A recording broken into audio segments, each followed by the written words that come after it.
Hi, my name is Natalie Heredia, and my classic poem is Excerpt from Citizen, an American Lyric by Claudia, Rankine. The new therapist specializes in trauma counseling. You have only ever spoken on the phone. Her house has a side gate that leads to a back entrance she uses for patients. You walk down a path bordered on both sides with deer grass and rosemary to the gate, which turns out to be locked. At the front door of the bell is a small round disc that you press firmly. When the door finally opens, the woman standing there yells at the top of her lungs, "Get away from my house! What are you doing in my yard?" It's as if a wounded Doberman Pinscher or a German Shepherd has gained the power of speech. And though you back up a few steps, you manage to tell her you have an appointment. "You have an appointment?" she spits back. Then she pauses. Everything pauses.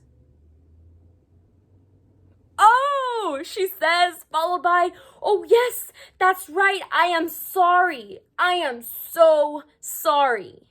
So sorry. Thank you." And my response is entitled, "The Reality."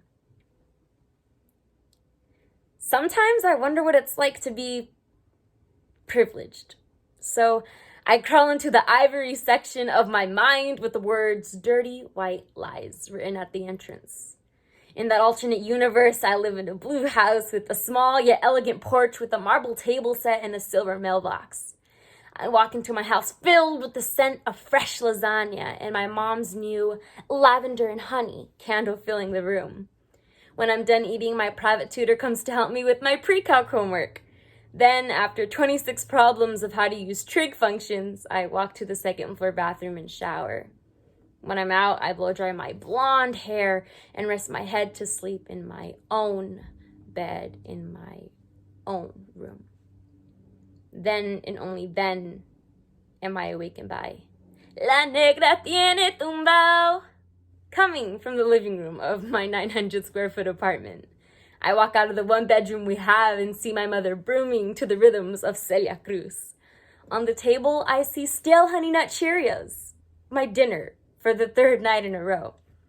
I'm reminded that I'm not privileged and that I have to work for what I have and want. I have to get on my knees and deep clean the bathroom before I can leave the house. I have to endure watching my mother spiral downwards every day while my brother, on the other hand, struggles because he's different. I have to watch videos on YouTube from 2008 on trig functions because my mother never made it to pre-calc. Then what really pulls me back into reality is when my hips start to sway to the sound of the music. I realize at that moment, wow, I am definitely Hispanic. I realize I get to build character based on the trials I face every day because my skin is a couple notches darker than my classmates. I realize I get to learn how to handle awkward stares from my rich peers when I say I've lived in a one bedroom with two other people for 17 years of my life. I realize I get to say I have my 4.0 GPA because of hard work and determination. I start to understand that I am privileged and proud to be Hispanic, privileged that I get to live in a small apartment because I never feel apart from my family, privileged that I get to eat cereal because some people don't get to eat anything at all, privileged that I get to say I can teach myself math and be proud of myself for overcoming obstacles without the help of others. I immediately destroy the ivory section in my mind, rebuild it, and rename it. Estoy satisfecha. I am satisfied. Step back into reality, grab a rag, join my mom, and get lost in the rhythms of Celia Cruz. La negra tiene tumbao, tiene tumbao, tiene tumbao, tiene tumbao, tiene tumbao. Thank you.